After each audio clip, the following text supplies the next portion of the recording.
সুলাইমান আলাইহিস সালাম সমস্ত পশু প্রাণীর হাজিরা নিচ্ছিলেন। আল্লাহ পাক রব্বুল আলামিন বলেন, ওয়া হুশিরাল সুলাইমান জুনুদুহু মিনাল জিন্নি ওয়াল ইনসি ওয়াত তায়রি ফাহুম ইউজাউন। জোরে বলুন আল্লাহু আকবার। গোটা বিশ্বের সমস্ত প্রাণীকুলকে সুলাইমান একত্রিত করে তিনি ভ্রমণ করার জন্য বাহির হলেন। তিনি যখন বিশ্ব ভ্রমণে বাহির হলেন, বাহির হওয়ার সময় তিনি প্রত্যেক পশু পাখির খোঁজ খবর নিচ্ছিলেন, হাজিরা ডাকছিলেন। আল্লাহ বলছেন জুনুদাহু, তার যত বাহিনী আছে, মিনাল জিন্নি, জিনদের বাহিনী, ওয়াল ইনসি, মানুষের বাহিনী, ওয়াত তৈরি, পাখিদের বাহিনী, সমস্ত বাহিনীদেরকে তিনি খোঁজ খবর নিচ্ছিলেন, হাজিরা নিচ্ছিলেন। এমন তো অবস্থায় আসরের নামাজের সময় হয়ে গেল। কিসের সময়? আসরের নামাজের সময় হয়ে গেল। মরুভূমির বুকে আসরের নামাজের সময় যখন হয়ে গেল, পানির ব্যবস্থা তো মরুভূমির বুকে নাই। তখন সুলাইমান আলাইহিস সালাম হুদহুদ পাখিকে স্মরণ করলো। কোন পাখি? হুদহুদ পাখিকে স্মরণ করলেন। হুদহুদ পাখির একটা বৈশিষ্ট্য ছিল যে জমিনের নিচে কমপক্ষে 20 গজ 30 গজ মাটির নিচে, বালুর নিচে যদি পানির ব্যবস্থা থাকে, পানি পাওয়া যায়, ওইটা উপর থেকে আল্লাহ পাক রব্বুল আলামিন হুদহুদ পাখিকে দেখার মতো শক্তি দান করেছিলেন। কান সুবহানাল্লাহ। এই কারণে যখন নামাজের সময় হয়ে গেল, ওযুর ব্যবস্থা করার জন্য হুদহুদকে যখন তালাশ করলেন, আল্লাহ বলছেন হাত্তা ইযা আতাউ আলা ওয়াদিন নামলি ক্বালাত নামলাতু ইয়া আইয়ুহান নামলু দুখুলু মাসাকিনাকুম লা ইয়াহদিমান্নাকুম সুলাইমানু ওয়া জুনুদুহু ওয়া হুম লা ইয়াশউরুন। জোরে বলুন আল্লাহু আকবার। ভ্রমণ শুরু হয়ে গেল। ভ্রমণ শুরু করে রাস্তা দিয়ে চলতে চলতে যেতে যেতে হাত্তা ইজা আতাউ আলা ওয়াদিন নামল, পিঁপড়ার বসত ভিটা, যেখানে পিঁপড়ারা বসবাস করে, এই পিঁপড়ার জনপদের উপর দিয়ে যখন সুলাইমানের বাহিনী আসছিল, আল্লাহ বলছেন ক্বালাত, তাদের মধ্য থেকে পিঁপড়ার যিনি লিডার ছিলেন, কাদের লিডার? পিঁপড়ার যিনি লিডার ছিলেন, এই পিঁপড়াদের দলনেতা সমস্ত অনুসারীদেরকে, কর্মীদেরকে ডাক দিচ্ছেন, ইয়া আইয়ুহান নামলু, ও আমার জনপদের পিঁপড়াগণ, তোমরা শোনো, উদখুলু মাসাকিনাকুম, তোমরা তোমাদের ঘরের মধ্যে প্রবেশ করো। পিঁপড়ার ঘরগুলা কিন্তু মাটির নিচে হয়। কিসের নিচে? মাটির নিচে বেশি হয়। তোমরা তোমাদের ঘরের মধ্যে মাটির নিচে প্রবেশ করো। কারণ হচ্ছে লা ইয়াহতিমান্নাকুম সুলাইমান ওয়া জুনুদুহু ওয়া হুম লা ইয়াশউরুন। সুলাইমান তার বাহিনী নিয়ে আসছে, তারা তোমাদের অজান্তে, তারা তো গায়েবের খবর জানে না, তারা অজান্তেই কিন্তু তোমাদেরকে পৃষ্ঠপোষণ করে মেরে ফেলতে পারে। সুতরাং আমি যেহেতু দায়িত্বশীল, তোমাদেরকে সতর্ক করে দিলাম, তোমরা সকলেই গর্তের মধ্যে প্রবেশ করো, কারণ সুলাইমান তার বাহিনী আসছে, তাদের পায়ের তলে তোমরা পড়ে মারা যেতে পারো।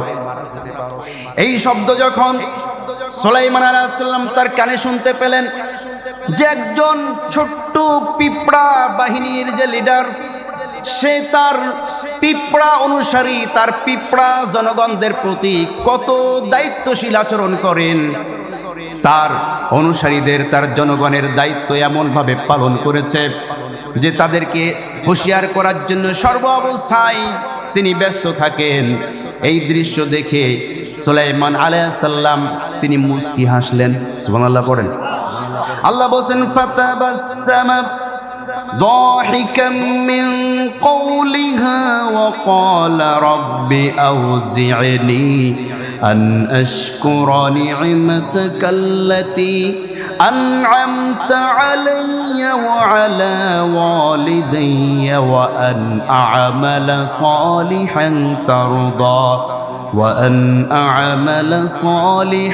ترضاه وأدخلني বিরহমাতিকা ফি ইবাদিকাস সালিহিন। জোরে বলুন আল্লাহু আকবার। আল্লাহ বলছেন ফাতাবাসসামা দাহিকাম মিন কওলিহা, পিঁপড়ার কথা শুনে সুলাইমান আলাইহিস সালাম মুচকি হাসলেন। ওয়া ক্বালা, সঙ্গে সঙ্গে আল্লাহর প্রশংসা শুরু করে দিলেন। রব্বি, আমার রব, আউজিনি আন আশকুরা নি'মাতাকাল্লাতী আন'আমতা আলাইয়া, আমি আপনার কৃতজ্ঞতা স্বীকার করি। আপনি আমাকে যেই নিয়ামত দান করেছেন সেই নিয়ামতের শুকরিয়া আমি জ্ঞাপন করি। আর ওয়া আলা ওয়ালিদাইয়া, আমাকে এবং আমার পরিবারকে আপনি যে নিয়ামত দান করেছেন সেই নিয়ামতের শুকরিয়াও আদায় করি। ওয়া আন আমালা সালিহান তারদাহু, আর কেমন ভাবে আপনার ইবাদত করলে আপনি আমার উপরে সন্তুষ্ট হবেন সেটা আমাকে জানিয়ে দেন। আর ওয়াদখিলনি বিরহমাতিকা, আপনি আমাকে এবং আমার পরিবারকে আপনার রহমতের মধ্যে প্রবেশ করিয়ে নেন। ফি ইবাদিকা সালিহিন, যেই পথের মধ্যে আপনার প্রিয় বান্দারা ইতিপূর্বে চলে গিয়েছে। সুবহানাল্লাহ। এত ক্ষমতা পাওয়ার পরে, এত কিছু জানার পরেও সুলাইমান আলাইহিস সালাম কোনো অহংকার করলেন না। আর আমাদের মধ্যে আমরা সামান্য যদি কিছু একটু জানতে পারি, একটু বুঝতে পারি, সামান্য একটু ক্ষমতা যদি পাই, অহংকারের ঠেলায় আমরা মাটিতে পা রাখি না। কথা বলছেন না কেন? আমার ভাইয়েরা, সমাজের একজন নেতা, সে যতখানি ক্ষমতা পাওয়ার পরে অহংকার দেখায়, নেতার সামসার ঠেলায় এলাকায় কিন্তু টিকা যায় না। কথা বলছেন না কেন?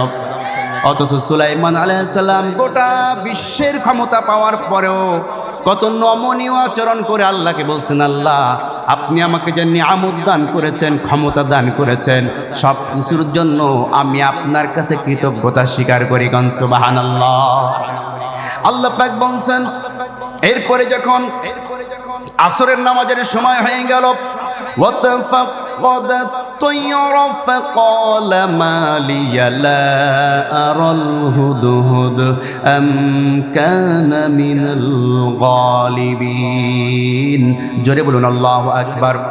ওয়াতাফাক্কাদাত তায়রা ফাকালা মা লিয়া লা আরাল হুদহুদ, পাখিদের খোঁজ খবর নেওয়ার সময় সুলাইমান বলছে, আমি তো হুদহুদকে দেখতে পাচ্ছি না, সে কি অনুপস্থিত? আম কানা মিনাল গায়িবিন, সে কি এখানে নাই? কেন সে অনুপস্থিত? তাকে তাড়াতাড়ি ডেকে নিয়ে আসা, আসরের নামাজের সময় হয়ে যাচ্ছে। তার কারণে যদি নামাজ কাজা হয়ে যায়, অবশ্যই তাকে এর মূল্য দিতে হবে, চরম শাস্তি উপভোগ করতে হবে।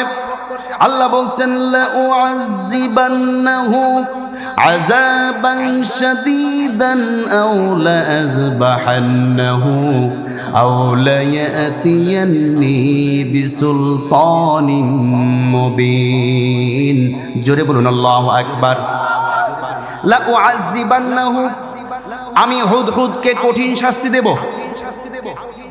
দেখেন, হুদহুদ পাখি কিন্তু ছোট্ট একটা পাখি, টুনটুনি পাখি আছে না, টুনটুনি, এই টুনটুনি পাখির মতো ছোট্ট একটা পাখি। এই পাখিরে হুমকি দিচ্ছে সুলাইমানের মতো বিশ্বের সেরা একজন শাসক। ওরে পাইলে এমন শাস্তি দেব। বলেন তো, ওর কি বেঁচে থাকার কথা? এই কথা শোনার পরে কথা বলে কি হুমকি, লা উআযিবান্নাহু আযাবান শাদীদা, এমন শাস্তি দেব টের পাবে বেটা। এমন সময় অনুপস্থিত, যদি এর পরেও না আসে, আও লা আযবাহান্নাহু, ওকে জবাই করে ফেলবে। কাকে জবাই করবে? হুদহুদ পাখিকে জবাই করে দেবে। আও লা ইয়াতিয়ান্নি বিসুলতানিন মুবিন, যদি সে আমার সামনে উপযুক্ত প্রমাণ পেশ করতে না পারে, কেন অনুপস্থিত হয়েছে তার উপযুক্ত প্রমাণ পেশ করা লাগবে, তা না হলে কিন্তু আমি হুদহুদকে জবাই করে ফেলবো। ফামাকাসা গায়রা বাঈদিন, হুদহুদ কিছুক্ষণ পরে এসে যখন এই ঘোষণা শুনেছে, সুলাইমানের কাছে আর আসে না, দূর থেকে কাঁপতে কাঁপতে ভয়ে ভয়ে অবস্থায় এসে বলছে, ও সুলাইমান, বড্ড আমার উপরে তুমি খবরদারি করেছ, তুমি বড্ড দেখছি আমার উপরে চটে গিয়েছো। কিন্তু জেনে রাখবে, তুমি যত বড় ক্ষমতাসীন হও না কেন, তুমি যত পাওয়ারফুল হও না কেন, আহাত্তু বিমা লাম তুহিত বিহি, আমি হুদহুদ যা জানি তুমি সুলাইমান তা জানো না। আল্লাহু আকবার বলেন। তুমি এত ক্ষমতাসীন, আমার উপরে তুমি চটে আছো, আমাকে শাস্তি দিবা, সব কিছুর ক্ষমতা তোমার আছে। কিন্তু জেনে রাখবে, আমি যত ছোট্ট পাখি হই না কেন, আমি যা জানি তুমি কিন্তু তা জানো না। তাহলে বোঝা গেল গায়েবের খবর একমাত্র আল্লাহ ছাড়া অন্য কেউ জানে না। জানে নাকি? কোন নবী গায়েব জানেন না, কোন রাসূল গায়েব জানেন না। তবে হ্যাঁ, আল্লাহ নবী রাসূলগণদেরকে যতটুকু জানিয়েছেন ততটুকুই জানেন। ঠিক কিনা জোরে বলেন? আল্লাহ যতটুকু জানিয়েছেন তার থেকে একটু বেশি কোনো নবী রাসূল ইচ্ছাকৃতভাবে কোনো গায়েব জানতেন না। আল্লাহ যতটুকু জানাতেন ততটুকু জানেন। এই পাখি এসে বলছে, সুলাইমান আমি যা জানি তুমি তা জানো না। আমার ভাইয়েরা, সুলাইমান এত ছোট একটা পাখি হয়ে, সুলাইমান এত বড় একজন নেতা, এত বড় একজন ক্ষমতাসীন হওয়ার পরেও ছোট্ট একটা পাখি, সে একটা হক জানার পরে হক কথা বলার জন্য রাজার সামনে দাঁড়ায়া বুক ফুলাইয়া সত্য কথা বলছে, সুলাইমান আমি যা জানি তুমি তা জানো না। আমার ভাইরা, এর থেকে আমাদেরকে শিক্ষা নিতে হবে। সমাজের বুকে যত বড় নেতা হোক না কেন, যত পাওয়ারফুল হোক না কেন, যত প্রভাবশালী হোক না কেন, তার সামনে আপনি হকের কথা নিয়ে দাঁড়াবেন। সে যাই করুক না কেন, যে শাস্তি দেখ না কেন, হকের পক্ষে আপনি দাঁড়িয়ে যাবেন। হুদহুদ যেমন সাহস করে হকের পক্ষে দাঁড়িয়ে গিয়েছে, আমাদেরকেও হকের পক্ষে দাঁড়িয়ে যেতে হবে। যা হয় আল্লাহ পাক রব্বুল আলামিন ওইটা থেকে হেফাজত করবেন। ঠিক কি না? ও সুলাইমান আমি যা জানি তুমি তা জানো না। কি ব্যাপার? হুদহুদ কয় কি, এই কি জানিস তুই? যা আমি জানি না, তাড়াতাড়ি বল। তাহলে বলেন, বলার পরে আমাকে মারবেন না। যেই শাস্তি দিয়েছেন শাস্তি তুলে নিতে হবে।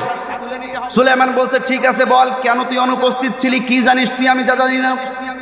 এবার হুদহুদ পাখি বলছেন, ওয়াজিতুকা মিন সাবাইন বিনাবাইন ইয়াকিন, আমি যেইখান থেকে আসলাম সেই জায়গার নাম হচ্ছে সাবার জনপদ। কিসের জনপদ? সাবার জনপদ। সেইখান থেকে আমি একটা দারুণ জিনিস দেখে এসেছি, যেটা আমার পছন্দ হয় নাই। সেটা কি? ইন্নী ওয়াজাদতু ইমরাআতান তামলিকুহুম ওয়া উতিয়াত মিন কুল্লি শাইইন ওয়া লাহা আরশুন আযীম। জোরে বলুন আল্লাহু আকবার। ও সুলাইমান শোনো, ইন্নী ওয়াজাদতু, আমি সাবা জনপদে গিয়া দেখতে পেলাম, ইমরাআতান তামলিকুহুম, ওই সাবা জনপদের নেতৃত্ব দিচ্ছে একজন নারী, যেটা আমি হুদহুদের পছন্দ হয় নাই। সুবহানাল্লাহ পড়েন। তাহলে নারীরা সমাজে নেতৃত্ব দিবে, নারীরা রাষ্ট্রের নেতৃত্ব দিবে, এটা পাখিও পছন্দ করে না, আল্লাহ পছন্দ করেন না। ঠিক কিনা জোরে বলেন? আমার ভাইয়েরা, আমাদের সমাজে আল্লাহ পুরুষ নেতৃত্ব দান করুন, আমরা সকলে বলেন আমিন। আমার ভাইরা বলছেন, আমি দেখতে পেলাম, ইন্নী ওয়াজাদতু ইমরাআতান তামলিকুহুম, দেখতে পেলাম একজন নারী নেতৃত্ব দিচ্ছে। এটা তো পছন্দনীয় বিষয় নয়। আর শুধু তাই নয়, ওয়া উতিয়াত মিন কুল্লি শাইইন, এবং তার অনেক কিছু, তার ওখানে আমি অনেক নেয়ামত দেখে আসলাম।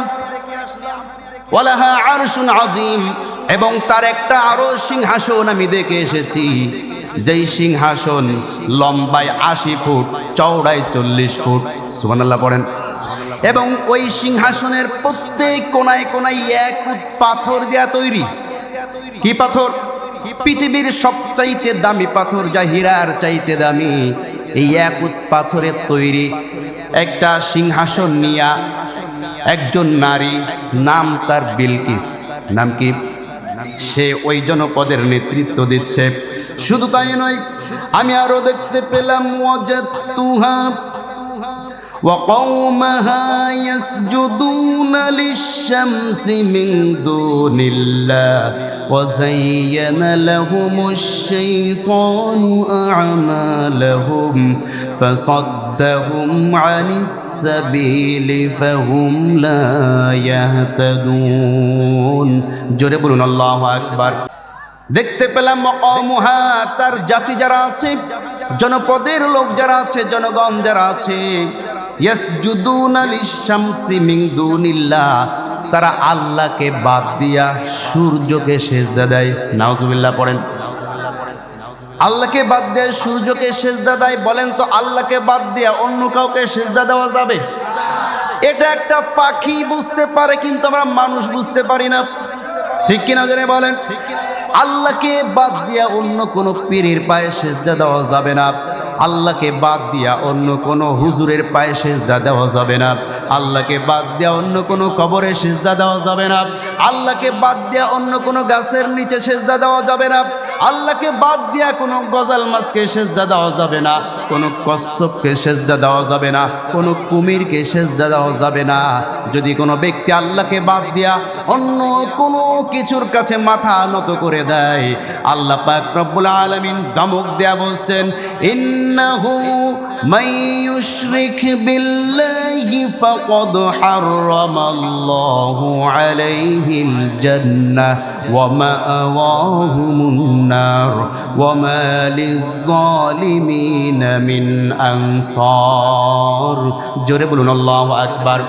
নিশ্চয়ই যারা নাকি আমি আল্লাহকে বাদ দিয়ে অন্যের কাছে মাথা নত করবে, গোলামি করবে, তারা আমি আল্লাহর সাথে অন্যকে শিরিক করে ফেললো।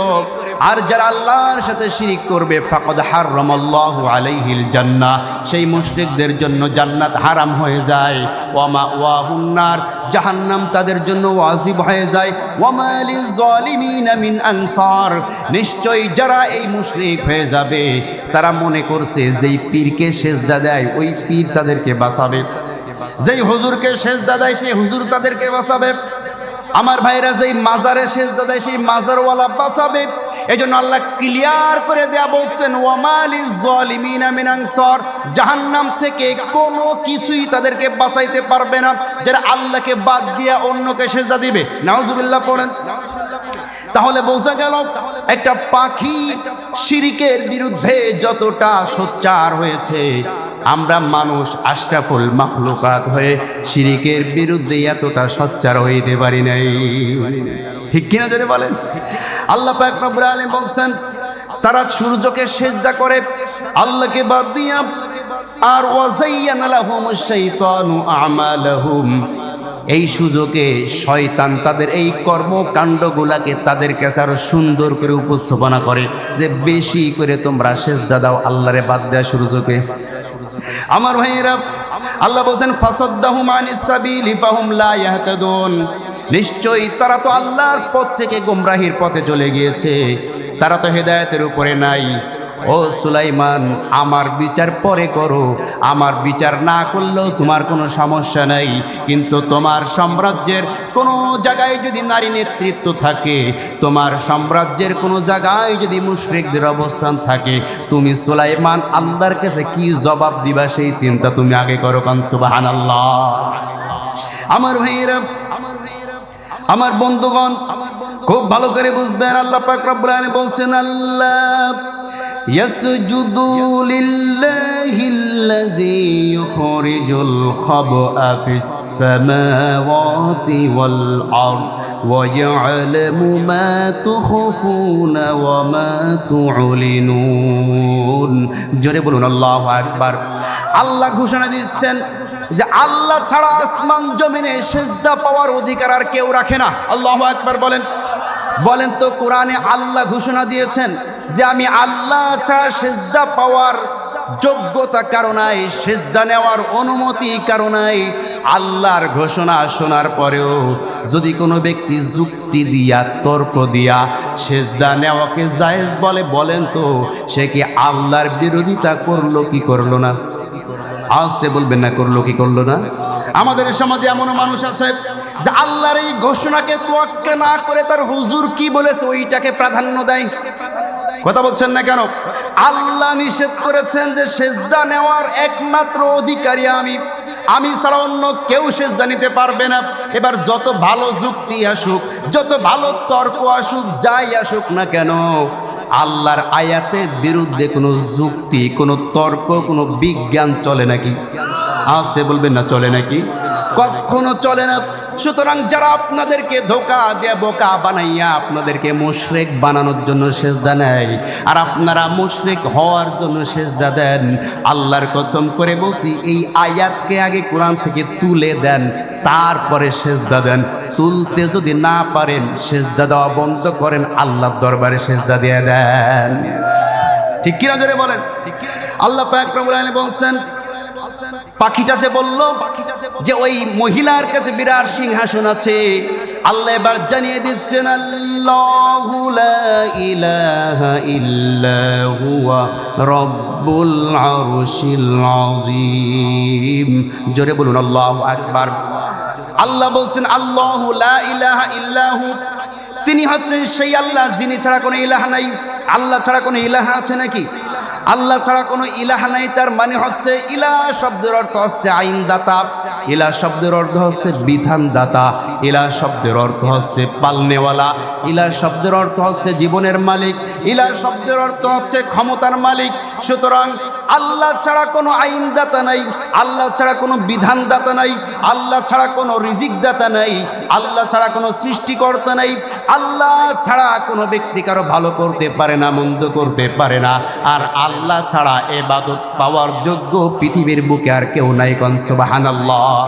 সুতরাং এই ইলাহ শব্দের অর্থের দিকে যদি আমরা তাকাই, তাহলে আল্লাহ ছাড়া অন্য কারো হুকুম মুসলমানরা মানতে পারে না, আল্লাহ ছাড়া অন্য কারো আইন মুসলমানরা মানতে পারে না, আল্লাহ ছাড়া অন্য কারো কাছে মুসলমান রিজিক চাইতে পারে না, আল্লাহ ছাড়া অন্য কোনো কারো কাছে মুসলমান চাকরি চাইতে পারে না, বাচ্চা চাইতে পারে না। ঠিক কিনা জোরে বলেন। সব কিছুর ক্ষমতার মালিক একমাত্র কেবলমাত্র শুধুমাত্র আল্লাহ। এজন্য আল্লাহ ছাড়া ক্ষমতার উৎস কোনো কিছুই নাই। যারা বলে ক্ষমতার উৎস জনগণ, আল্লাহর এই আয়াতের বিরুদ্ধে গিয়ে সে ব্যক্তি মুশরিক হয়ে যায়। ঠিক কিনা জোরে বলেন। ক্ষমতার উৎস একমাত্র আল্লাহ। একমাত্র কে? কোরআনের আয়াত বললাম না বানিয়ে বললাম, নাকি কোনো দলের পক্ষে বা বিপক্ষে বললাম? আমার ভাইয়ের আল্লাহ পাক বলছেন আল্লাহু লা ইলাহা ইল্লা হু, আমি আল্লাহ ছাড়া ক্ষমতার মালিক কেউ নাই। তাবারাকাল্লাযী বিয়াদিহিল মুলকু, গোটা বিশ্বের যত ক্ষমতা আছে একচ্ছত্র ক্ষমতার মালিক হচ্ছে আমি আল্লাহ। সুবহানাল্লাহ পড়েন। এরপর আল্লাহ বলছেন হুয়া রব্বুল আরশিল আযীম, ওই বিলকিসের চাইতে উত্তম আরশের মালিক হচ্ছেন আল্লাহ সুবহানাহু ওয়া তাআলা। আল্লাহু আকবার বলেন। এই ওয়াজ করলো হুদহুদ পাখি। কে ওয়াজ করলো? কাকে ওয়াজ করেছে? সুলাইমানকে। সুবহানাল্লাহ বললেন না? এজন্য হকের আওয়াজ নিয়ে যত বড় পাওয়ারফুল নেতা হোক না কেন, যত বড় ক্ষমতাসীন হোক না কেন, আপনি একজন যদি হক পথে চলতে চেষ্টা করেন, একাই আপনি হকের পক্ষে নিয়ে দাঁড়িয়ে যাবেন জালিম বাদশার সামনে। হকের পক্ষে দাঁড়ানোর পরে জালিম যদি আপনাকে শাস্তি দেয়, আল্লাহ পাক রব্বুল আলামিন নমরুদ ফেরাউনের মতোই জালিমকে এই দুনিয়াতে ধ্বংস করে দেবেন। কথা বলেন ঠিক কিনা? আমার ভাইরা, আমার বন্ধুগণ, এবার দেখেন সুলাইমান বলছে যে তুমি যে বলেছো এটা সত্য না মিথ্যা আমি বুঝবো কেমনে? কে বলছে? সুলাইমান হুদহুদ পাখি কি বলছে? তুমি যে বললা যেমন একজন মহিলা আছে সে শাসনকর্তা, মহিলা আছে সে ক্ষমতাসীন, আর তারা আল্লাহকে বাদ দিয়ে সূর্যকে পূজা করতেছে, এর প্রমাণটা কি? আল্লাহ পাক বলছেন ক্বালা সানানজুরু, নিশ্চয় আমি এটাকে যাচাই করব, আসাদাকতা আম কুনতা মিনাল কাযিবিন, তোমার কথা সত্যতা কতটুকু, তুমি কি আসলে সত্য বলছো নাকি মিথ্যা বলছো? সুতরাং ইযহাব বিকিতাবি হাযা ফাআলকিহি ইলাইহি সুম্মা তাওয়াল্লাউ আনহুম ফানজুর মাযা ইয়ারজিউন। জোরে বলুন আল্লাহু আকবার। চলে যাও সেই মহিলা রানীর দরবারে, আমার পক্ষ থেকে একটা কিতাব লিখে নিয়ে যাও। ইযহাব বিকিতাবি, আমি একটা পত্র লিখে দিচ্ছি, চিঠি লিখে দিচ্ছি, আমার দেওয়া চিঠি নিয়া ওই রানীর দরবারে তুমি চলে যাও। ফাআলকিহ ইলাইহিম, সেইখানে চিঠিটা তাকে দিয়া সুম্মা তাওয়াল্লাও, তুমি একটু দূরে সরে থাকবা। তার কারণ তুমি হচ্ছে একটা পাখি, পাখিকে যদি কোনো মানুষ ধরতে পারে হয় খাঁচার মধ্যে রাখবে অথবা জবাই করে খেয়ে ফেলবে। ঠিক কিনা জোরে বলেন। সুতরাং চিঠি দেওয়ার পরে তুমি দূরে অবস্থান নাও, নিয়া ফাংজুর মাজা ইয়ারজিউন, দেখতে থাকবে এই চিঠি পাওয়ার পরে তারা কি করে। কোন সুবহানাল্লাহ। চিঠি নিয়ে চলে গেল হুদহুদ পাখি বিলকিসের দরবারে। যাওয়ার পরে বিলকিস এমন একটা প্রাসাদের মধ্যে ঘুমন্ত অবস্থায় ছিল, যেই প্রাসাদের মধ্যে ঢোকার কোনো রাস্তা নেই। ঘরের বেলকনির নিচে ছোট্ট যেই ছিদ্রগুলা থাকে, ওই যে আপনারা জালের মতন দেন, ওটাকে কি বলে? ভেন্টিলেটর।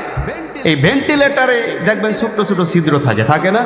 ওই ছিদ্রের মধ্যে আবার চড়ুই পাখি গিয়া বাসা বানায়, ঠিক কি না? তার মানে চড়ুই পাখি ঢুকতে পারে ওই ভেন্টিলেটর দিয়া। আর টুনটুনি তো চড়ুই চাইতেও ছোট, হুদহুদ চড়ুই পাখি চাইতেও ছোট। সুবহানাল্লাহ পড়েন। আমার ভাইয়েরা, আমার বন্ধুগণ, খুব ভালো করে বুঝবেন, ওই ভেন্টিলেটরের ফাঁক দিয়া হুদহুদ চলে গেল চিঠিটা নিয়া এমন জায়গায় চিঠিটা রাখতে হবে, বিলকিস তো ঘুমায় আছে, চিঠিটা যাতে বিলকিসের হাতে পড়ে, এই জন্য এমন জায়গায় রাখতে হবে বিলকিস যদি চিঠি না পায় তাইলে তো ওইদিকে সুলাইমান আমাকে জবাই করে ফেলবে, ঠিক কিনা জোরে বলেন। এজন্য বুদ্ধি করে, বুদ্ধি খাটিয়ে হুদহুদ ওই চিঠিটা রেখে দিল বিলকিসের বুকের উপরে রেখে আবার ওই ভেন্টিলেটরের মধ্যে গিয়া চুপ করে বসে আছে। কথা বলছেন নাই? বুকের উপরে কেন রাখলো? তাফসীরের মধ্যে লেখা হয়, যারা সতী সাধ্বী নারী, যারা পবিত্রা সতী সাধ্য নারী, যারা চরিত্রহীনা নয়, যারা ভালো নারী, এরা সর্ব অবস্থায় পর্দা করে থাকে, ঠিক কিনা জোরে বলেন। বিলকিস ছিল একজন সতী সাধ্য নারী। বিলকিসের অনেক ইতিহাস আছে, ওই দিকে আমি যেতে পারবো না। সে ছিল পর্দাশীলা একজন নারী। কথা কি বুঝতে পেরেছেন? পর্দাশীলা নারীদের বৈশিষ্ট্য হচ্ছে ঘুমানোর সময় তারা ওড়নাটা তাদের মাথার কাছে রেখে ঘুমায়, ঠিক কিনা জোরে বলেন। যাদের স্ত্রীরা পর্দাশীল, মেয়েরা পর্দাশীলা, তারা বুঝতে পারবেন যে এই ওড়নাটা খুলে কোথায় রাখে? মাথার কাছে। ঘুম থেকে যখনই উঠে আগে বুকে হাত দেয়, এরপরে ওড়না খোঁজে। কথা বলছেন না কেন? আমার ভাইয়েরা এই বুদ্ধিটা করে হুদহুদ ওই বিলকিস রানীর বুকের উপরে চিঠিটা রাখলো। বিলকিসের ঘুম যখন ভাঙলো, ঘুম ভাঙার সঙ্গে সঙ্গে বুকে হাত দেয়া ওড়না খুঁজতে গেল। বুকে হাত দেওয়ার পরে চিঠিটা হাতে পড়লো। সুবহানাল্লাহ পড়েন। চিঠি হাতে পাওয়ার পরে এই চিঠি খুলে যখন পড়া শুরু করার পরে এই চিঠি পাওয়ার সঙ্গে সঙ্গে জরুরি বৈঠক ডাকলো। কি ডাকলো? জরুরি বৈঠক। আল্লাহ বলছেন, قالت يا أيها الملأ إني ألقي إلي كتاب كريم إنه من سليمان وإنه بسم الله الرحمن الرحيم জোরে বলুন আল্লাহু আকবার। قالت يا أيها الملأ, পরামর্শ বৈঠক ডাকার পরে রাজদরবারের সকলকে ডাক দেয়া বলছে, ও আমার সভা সম্প্রদায়ের মানুষ, তোমরা শোনো, ইন্নী উলকিয়া ইলাইয়া কিতাবুন কারীম, আমার কাছে একটা সম্মানিত চিঠি এসেছে। সুবহানাল্লাহ পড়েন। এবার সকলে বলল, সম্মানিত চিঠি, এটা আপনি বুঝলেন কেমনে? এবার বিলকিস বলছে, এই চিঠিতে লেখা আছে ইন্নাহু মিন সুলাইমান ওয়া ইন্নাহু বিসমিল্লাহির রহমানির রহিম। এই চিঠিটা লিখেছেন সুলাইমান এবং চিঠি লেখার শুরুতে সুলাইমান লিখেছে বিসমিল্লাহির রহমানির রহিম। পরম করুণাময় অসীম দয়ালু আল্লাহ পাক রব্বুল আলামিনের নামে শুরু করেছেন। সৃষ্টিকর্তা তো একজন আছে, কিন্তু বিলকিস সেটা জানতো না। না জানার কারণে মুশরিক ছিল, ঠিক কিনা জোরে বলেন। যখনই বিসমিল্লাহর বরকত পাওয়া গেল, বিসমিল্লাহর বরকত পাওয়ার সঙ্গে সঙ্গে বিলকিস রানী, যেহেতু রাজ দরবারের মানুষ, তাদের মেধা থাকে অনেক সূক্ষ্ম, সে বলল, সম্মানিত চিঠি। আমার ভাইয়ের, এই জন্য যে কোনো চিঠি বা পত্র বা দরখাস্ত যা কিছু আপনি লিখবেন না কেন, লেখার শুরুতে যদি ওইটা বিসমিল্লাহ বলে লেখা হয়, আল্লাহ পাক রব্বুল আলামিন ওই লেখাটাকে ইজ্জত বাড়ায় দেন। কোন সুবহানাল্লাহ। শুধু তাই নয়, যে কোনো কাজের শুরুতে যদি আপনি বিসমিল্লাহ বলতে পারেন, ওই কাজের উপর আল্লাহর পক্ষ থেকে বরকত নাজিল হয়ে যায়। দোকান খোলার সময় বলতে হবে বিসমিল্লাহ, মাল বিক্রি করার শুরুতে বলতে হবে বিসমিল্লাহ, ক্ষেত খামার কাজ শুরু করার শুরুতে বলতে হবে বিসমিল্লাহ, ঘর থেকে বাহির হওয়ার সময় বলতে হবে বিসমিল্লাহ, ঘরের দরজা লাগানোর সময় বলতে হবে বিসমিল্লাহ। আমার ভাইরা, প্রত্যেক কাজে যদি আপনি বিসমিল্লাহ বলতে পারেন, আল্লাহ পাক রব্বুল আলামিন প্রত্যেক কাজেই আপনাকে বরকত নাজিল করে দিবেন। কোন সুবহানাল্লাহ।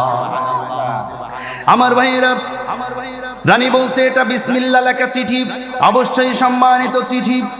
আল্লাহ তাআলু আলাইয়া ওয়া আতুনি মুসলিমিন।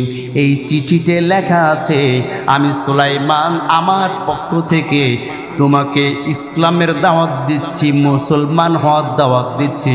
তুমি সব মুশরিকগিরি বাদ দিয়া, শিরিকি বাদ দিয়া, সূর্যের পূজা বাদ দিয়া একমাত্র আল্লাহর কাছে মাথা নত করে দাও। কোন সুবহানাল্লাহ। খুব ভালো করে বোঝার চেষ্টা করবেন। এই চিঠি পাওয়ার পরে এবার ওই সবার প্রত্যেকটা রাজ দরবারের কিন্তু কিছু পণ্ডিত থাকে, থাকে কি থাকে না?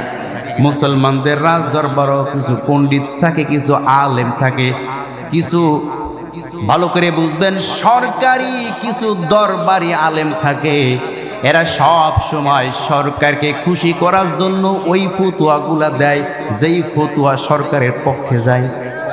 কথা বলছেন না কেন? সরকারের উচ্ছিষ্ট খেতে খেতে নিজেদের ইলমগুলাকে বিক্রি করে ফেলেছে।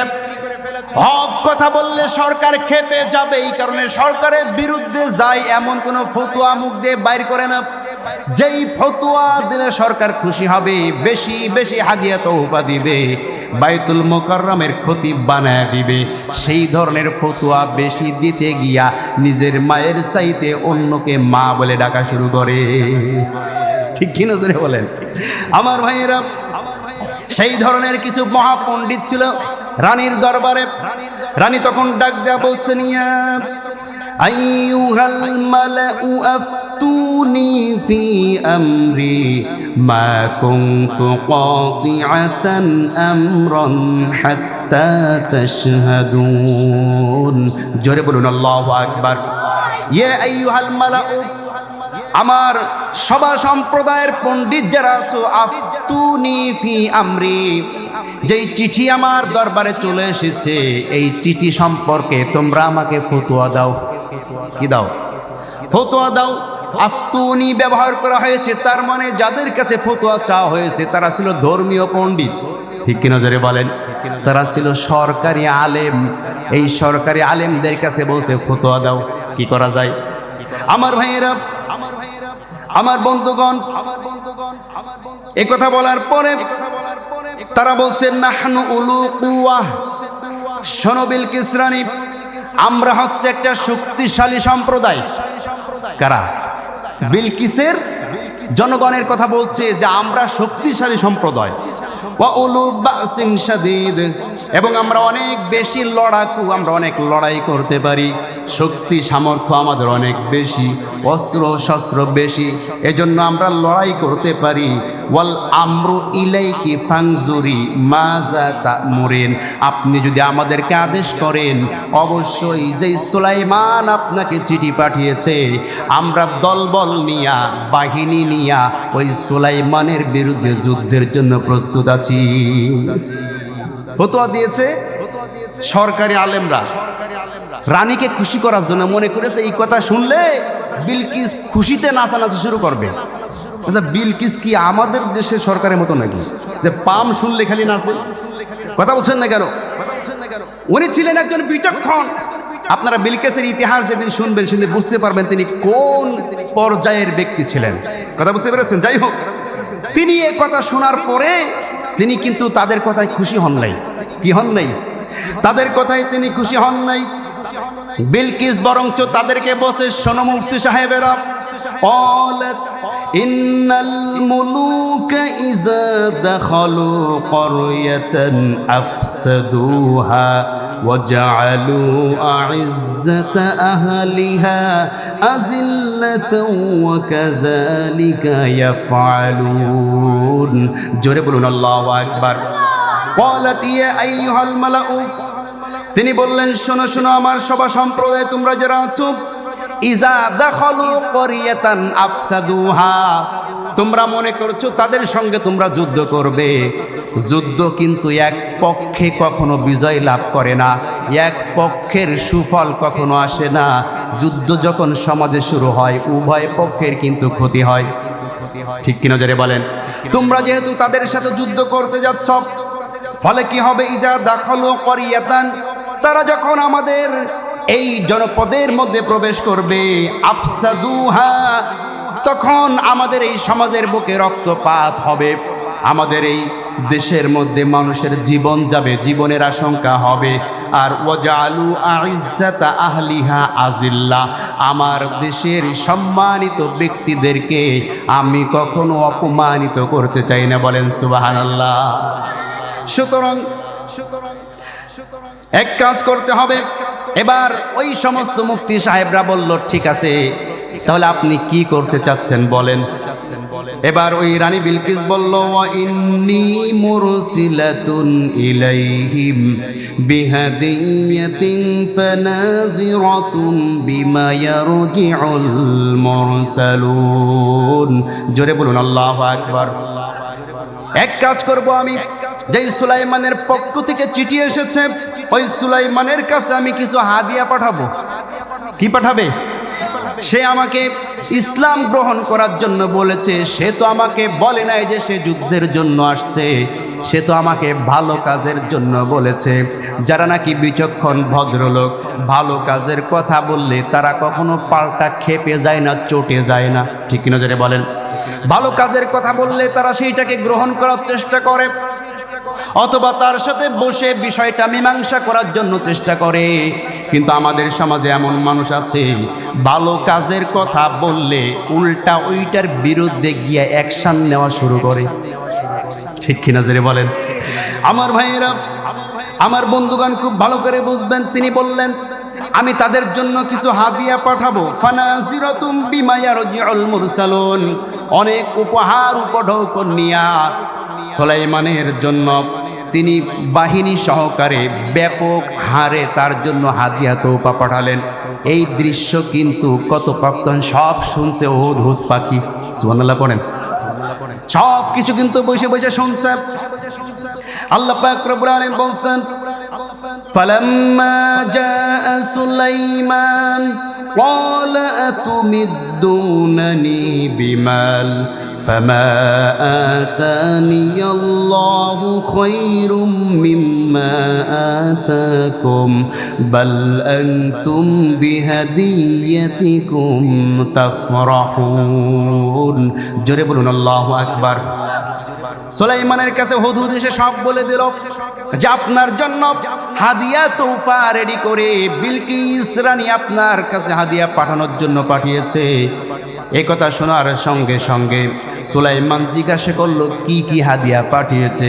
তিনি বললেন 100টি ঘোড়ার উপরে 100টি ঘোড়ায় করে স্বর্ণ মুদ্রা, 100টি ঘোড়ায় করে রৌপ্য মুদ্রা, 100টি ঘোড়ায় করে হীরা, এভাবে করে প্রায় 1000 উট দিয়া 10টি বাহিনী পাঠিয়েছে। আল্লাহু আকবার বলেন। এবং প্রত্যেক বাহিনীতে 100 করে উট এবং প্রত্যেক উটের উপরে হাদিয়া আছে। এ কথা শোনার সঙ্গে সঙ্গে সুলাইমান বলল এক কাজ করো, ওরা আসার আগে আমার এলাকা যেইখান থেকে শুরু সেইখান থেকে শুরু করে আমার দরবার পর্যন্ত গোটা রাস্তা স্বর্ণ দিয়ে ভরায় দাও। আল্লাহু আকবার বলেন। আমার ভাইয়েরা, আমার বন্ধুগণ, জিনদেরকে যখন এই অর্ডার দেওয়া হলো, সমস্ত জিন কয়েক মিনিটের মধ্যে গোটা রাস্তা স্বর্ণের রাস্তা বানিয়ে দিল। আল্লাহু আকবার বলেন। এবার বিলকিস রানীর বাহিনীরা যখন তার জন্য হাদিয়া নিয়ে উপস্থিত হচ্ছে, সুলাইমানের জনপদে ঢোকার সঙ্গে সঙ্গে দেখে গোটা রাস্তা স্বর্ণের রাস্তা। তারা চিন্তা করছে আমরা আর কটুক স্বর্ণ মুদ্রা কি নিয়ে আসছি, এতে দেখছি স্বর্ণের রাস্তা তৈরি করা, যার রাস্তা স্বর্ণ দিয়ে তৈরি তার মধ্যে কত সম্পদ আছে। তো যাই হোক, তারা যখন এই হাদিয়া নিয়ে চলে আসছে, আল্লাহ পাক রব্বুল আলামিন বলছেন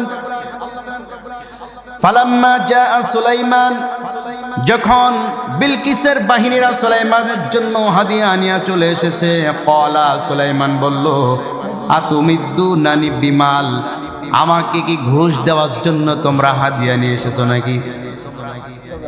আমাকে তোমরা কি ঘুষ দিতে চাও? যে আমি যেই নীতির উপরে আছি, তোমাদেরকে যেই দাওয়াত দিয়েছি, তোমাদের হাদিয়া তুফা পাওয়ার পরে আমি ভুলে গিয়া তোমাদের পক্ষে চলে আসব। সুতরাং ফামা আতানি আল্লাহু খায়রুম মিম্মা আতাকুম, তোমাদের যা হাদিয়া আছে তার চাইতে উত্তম সম্পদ আল্লাহ আমাকে দান করেছেন। আল্লাহু আকবার বলেন। বাল আনতুম বিহাদিয়াতিকুম তাফরাহুন, তোমরা যে হাদিয়া নিয়ে এসেছো এই হাদিয়া নিয়ে তোমরা ফেরত চলে যাও। আমি সুলাইমান কখনো হাদিয়া তোহফার পাগল নই। আমার ভাইরা, হাদিয়া পাইলেই কিন্তু পকেটে ভরতে হয় না, হাদিয়াটা কোন উদ্দেশ্যে দেওয়া হয়েছে ওইটা আগে জানতে হয়, ঠিক কি না? আমরা তো হাদিয়া পাইলেই নিয়ে তাড়াতাড়ি পকেটে নেওয়ার পরে এবার এমন ব্যক্তির কাছ থেকে হাদিয়া নিয়েছে, সে ব্যক্তি সুদখোর। এবার হুজুর চিন্তা করছে, খাইছে রে, হাদিয়া তো নিয়ে ফেলাইছে, এর বিরুদ্ধে কই কেমনে? আলহামদুলিল্লাহ, আমরা সবার জন্য দোয়া করবো ইনশাআল্লাহ। যাই হোক, যে কথা বলছিলাম, সুলাইমান বলছে তোমাদের হাদিয়া তোফা নিয়ে তোমরা এখান থেকে ভাগো, নাইলে কিন্তু খবর আছে। আল্লাহ বলছেন যে তোমরা তোমাদের হাদিয়া নিয়ে চলে যাও। ইরজি'ু ইলাইহিম ফালানাতিয়ান্নাহুম বিজুলুদিল লা কিবালা লাহুম বিহা ওয়ালানুখরিজান্নাহুম মিনহা আযিল্লাতাও ওয়া হুম সাগিরুন। জোরে বলুন আল্লাহু আকবার। তারা যখন ফিরে চলে গেল, ফালানাতিয়ান্নাহুম বিজুলুদিল লা কিবালা লাহুম বিহা ওয়ালানুখরিজান্নাহুম মিনহা আযিল্লাতাও ওয়া হুম সাগিরুন। বিলকিসকে গিয়া বলছে, বিলকিস, আমরা তো হাদিয়া নিয়ে গিয়েছিলাম, কিন্তু সুলাইমান তো লোভী মানুষ নয়, হাদিয়া তো নেই নাই, আমাদেরকে অপমান করে তাড়িয়ে দিয়েছে। আমাদের হাদিয়া তো নেই নাই, আমাদেরকে অপমানিত করে তাড়িয়ে দিয়েছে। সুতরাং তুমি এখন কি করবা সেই চিন্তা করো। বিলকিস এবার বলছে, হাদিয়া যেহেতু নেই নাই, নিশ্চয়ই তিনি যেন তেন কোনো মানুষ নয়, অবশ্যই মহামানব। অবশ্যই অবশ্যই আমি বিলকিস নিজে সুলাইমানের কাছে যাবো। সুবহানাল্লাহ। রাসেল নামে একজন 1000 টাকা দিয়েছে বলে আলহামদুলিল্লাহ। আমার ভাইয়েরা, বিলকিস বলছে আমি নিজে যাব সুলাইমানের কাছে। এবার বিলকিস যখন আসার জন্য রওনা দিল, সুলাইমান তখন ঘোষণা দিয়ে দিলেন, ইয়া আইয়ুহাল মালাউ আইয়ুকুম ইয়াতিনি বিআরশিহা ক্বাবলা আন ইয়াতুনি মুসলিমিন। জোরে বলুন আল্লাহু আকবার। সুলাইমান বলল, ও আমার সম্প্রদায়ের মানুষ, তোমরা শোনো, আইয়ুকুম ইয়াতিনি বিআরশিহা, আমি চাই বিলকিস আমার দরবারে আসার আগে তার আরশ আমার কাছে নিয়ে আসতে হবে। সুবহানাল্লাহ পড়েন। তার যে বিরাট সিংহাসনটি আছে, সে যেন আমার এখানে এসে তার সিংহাসন দেখে আশ্চর্য হয়ে যায়। এই কথা ঘোষণা দেওয়ার সঙ্গে সঙ্গে ইফরিতুম মিনাল জিন্নি, ওইখানে একজন শক্তিশালী জিন উপস্থিত ছিল। শক্তিশালী জিন বলছে, আনা আতিকা বিহি ক্বাবলা আন তাকুমা মিন মাকামিক, অবশ্যই তার ওই আরশ আমি বহন করে নিয়ে চলে আসব। সে এখানে আসার আগেই আমি আরশটা বহন করে নিয়ে চলে আসব। ওয়া ইন্নী আলাইহি লাকাবিয়্যুন আমিন। ওই জিন বলছে, নিশ্চয়ই আমি শক্তিশালী এবং বিশ্বস্ত। কে বলছে? জিন। আচ্ছা বলেন তো, পৃথিবীতে আল্লাহ পাক রব্বুল আলামিন জিনদেরকে বেশি ক্ষমতা দিয়েছেন নাকি মানুষকে বেশি ক্ষমতা দিয়েছেন? মানুষ বেশি শক্তিশালী, ঠিক কিনা জোরে বলেন। কিন্তু আমরা ভয় পাই, ভীতু, এই কারণে জিন দেশাতে পারি না। কথা কি বুঝতে পেরেছেন? কিন্তু যারা ইমানদার, তাদের কাছে হাজার জিন ইমানদারদের ধারে কাছেও ভিড়তে পারে না, ঠিক কিনা জোরে বলেন। আমার ভাইরা, জিন যখন এই কথা বলল, তার মধ্যে একজন বিশ্বস্ত নেককার বান্দা ছিল, মানুষ ছিল, নেককার মানুষ। আল্লাহ বলছেন, ক্বালাল্লাযী ইনদাহু ইলমুম মিনাল কিতাব আনা আতিকা বিহি ক্বাবলা আন ইয়ারতাদ্দা ইলাইকা তারফুক ফালাম্মা রাআহু মুস্তাকিররান ক্বালা ইনদাহু ক্বালা হাযা মিন ফাদলি রাব্বি। জোরে বলুন আল্লাহু আকবার। ক্বালা আল্লাযী ইনদাহু ইলমুম মিনাল কিতাব। সুলাইমানের ওই জনগণের মধ্যে একজন আলেম ব্যক্তি ছিলেন, কিতাবের ইলম যার মধ্যে ছিল। তিনি বললেন, আনা আতিকা বিহি, আমি ওই জিনের আগেও এই সিংহাসনটা নিয়ে আসতে পারি। ক্বাবলা আইয়ার তাদ্দা ইলাইকা তরফুক, আপনি চোখের পলক ফালাবেন, চোখের পলক ফালানোর আগেই আমি ওই সিংহাসন নিয়ে আসবো। সুবহানাল্লাহ। জিন তো আসার আগে নিয়ে আসবারে, চোখের পলকের আগে নিয়ে আসবে। সুবহানাল্লাহ পড়েন। আমার ভাইয়েরা, ফালাম্মা রাআহু, যখন তিনি দেখতে পেলেন মুস্তাকিররান ইনদাহু, তার চোখের পলক ফালানোর সঙ্গে সঙ্গে সিংহাসন নিয়ে উপস্থিত হয়ে গিয়েছে। সঙ্গে সঙ্গে সুলাইমান আল্লাহর শুকরিয়া আদায় করলেন। আর আমাদের সমাজের নেতারা হইলে কইতো যে আমার চাইতে তোর ক্ষমতা বেশি হইলো কেমনে, আমার চাইতে তোর বুদ্ধি বেশি হইলো কেমনে, তাড়াতাড়ি কেমনে ওরে কাবু করা যায়। কথা বলছেন না কেন? কিন্তু সুলাইমান কি করলেন?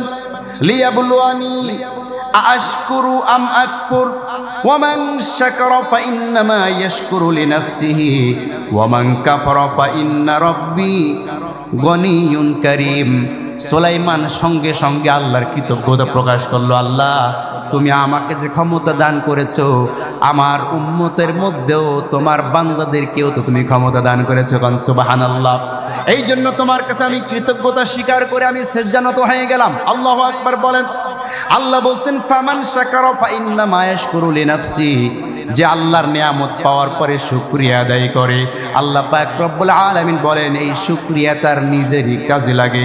আর ওমান কাফারা, নিয়ামত পাওয়ার পরে, ক্ষমতা পাওয়ার পরে যারা কুফরি করে, যারা আল্লাহর বিরুদ্ধে কাজ করে, আল্লাহ বলছে ফা ইন্না রাব্বি গনিয়ুন কারীম, নিশ্চয়ই তার চাইতে আল্লাহ পাক রব্বুল আলামিন বেশি সম্পদশালী, বেশি প্রতাপশালী। কোন সুবহানাল্লাহ। ক্বালা নাক্কিরু লাহা আরশাহা, যখন বিলকিস আসলো, আসার সঙ্গে সঙ্গে তাফসীরের মধ্যে লেখা হয় এমন ভাবে রাজ দরবারের সিংহাসন পর্যন্ত আসার রাস্তা তৈরি করা হলো, যেই রাস্তায় মার্বেল সিস্টেম করা হলো। মার্বেল দেখতে মনে হবে পানি সই সই করছে। কি হচ্ছে? দেখলে মনে হবে যে ওই জায়গায় অনেক পানি, এরকম পানির মতন করে সুন্দর করে মার্বেল দিয়া, গ্লাস দিয়া সুন্দর করে একটা রাস্তা তৈরি করা হলো। বিলকিস ঢুকার সঙ্গে দেখে পানি, পানি দেখে তাড়াতাড়ি কাপড় উঁচু করেছে। কথা বোঝেন নাই? এই কাপড় উঁচা করার রহস্য হচ্ছে এই যে বিলকিস, তার যে জন্মের যে সূত্র, এই সূত্র হচ্ছে বিলকিসের বাবা ছিল মানুষ, মা ছিল জিন। সুবহানাল্লাহ পড়েন।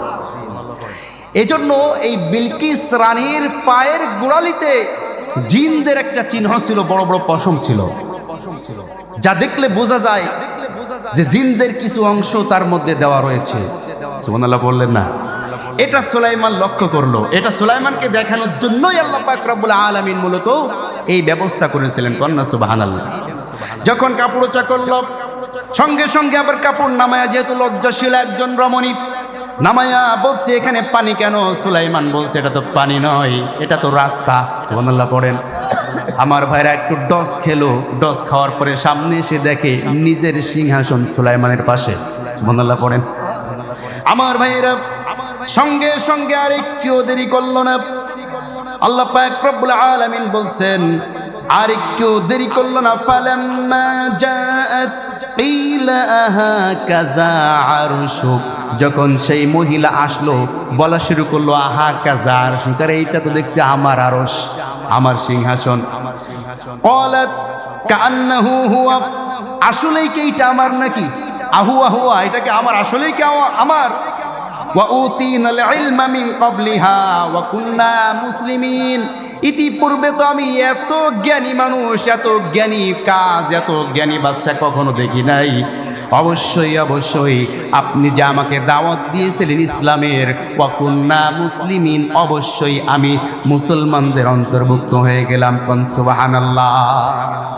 আমার ভাইরা, আমার বন্ধুগণ, আল্লাহ পাক রব্বুল আলামিন তাফসীরের মধ্যে আরো অনেক লেখালেখি আছে যে সুলাইমানের সাথে বিলকিসের বিবাহ হয়েছিল। তো যাই হোক, আমরা আজকের এই আলোচনা থেকে এতটুকু শিক্ষা নিয়েছি যে আল্লাহ পাকের পক্ষ থেকে ক্ষমতা আসে। ক্ষমতা আসে কার পক্ষ থেকে? আল্লাহর পক্ষ থেকে। আল্লাহর পক্ষ থেকে ক্ষমতা আসার পরে এই ক্ষমতার অপব্যবহার করা যাবে না, এই ক্ষমতা নিয়ে জনগণের উপরে জুলুম করা যাবে না, বরঞ্চ জনগণের মধ্যে ন্যায় এবং ইনসাফ কায়েম করতে হবে। ঠিক কি নজরে বলেন? তাহলে আল্লাহ পাক রব্বুল আলামিন বরকত নাজিল করবেন, রহমত নাজিল করবেন। আল্লাহ পাক রব্বুল আলামিন আমাদের সকলকে আল্লাহ পাক রব্বুল আলামিনের শুকরিয়া আদায় করার, আল্লাহ পাক রব্বুল আলামিনের নিয়ামতের কৃতজ্ঞতা আদায় করার জন্য তৌফিক দান করুন। সকলে বলে আমিন।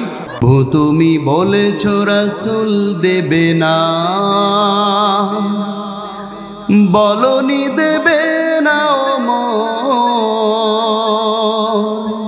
বলনি দেবে না হামজা তারিখ, খালিদ বিজয় সমর।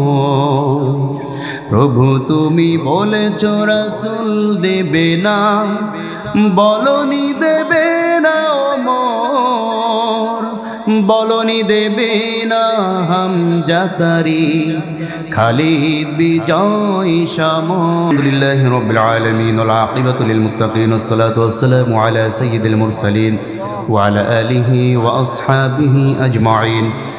ربنا ظلمنا أنفسنا وإن لم تغفر لنا وترحمنا لنكونن من الخاسرين. ربنا ظلمنا أنفسنا وإن لم تغفر لنا وترحمنا لنكونن من الخاسرين. ربنا آتنا في الدنيا حسنة وفي الآخرة حسنة وقنا عذاب النار. اللهم أجرنا من النار، اللهم أجرنا من النار. رب ارحمهما كما ربياني صغيرا، رب ارحمهما كما ربياني صغيرا. ওগো রব্বুল আলামিন, সন্ধ্যা থেকে শুরু করে গভীর রজনী পর্যন্ত তোমার পছন্দের কিছু গোলাম ওগো রব্বুল আলামিন কুমার কোরআনের ময়দানে বসে কোরআনের আলোচনা শ্রবণ করেছি। আমরা কয়েকজন গোলাম সেই কোরআন থেকে আলোচনা পেশ করেছি। কঠিন কিয়ামতের ময়দানে মুসিবতের সময় আজকের আলোচনা আয়োজনটুকু আমাদের সকলের জন্য তুমি নাজাতের ওসিলা বানায় দাও। ওগো রব্বুল আলামিন, তাম পৃথিবীর বুকে যত মুসলিমিন মুসলিমাত, মুমিনিন মুমিনাত, নরনারী অন্ধকার কবরবাসী হয়ে গিয়েছেন গো মাওলা, মেহেরবানি করে সকলের কবর আযাব তুমি চিরদিনের জন্য মাফ করে দাও।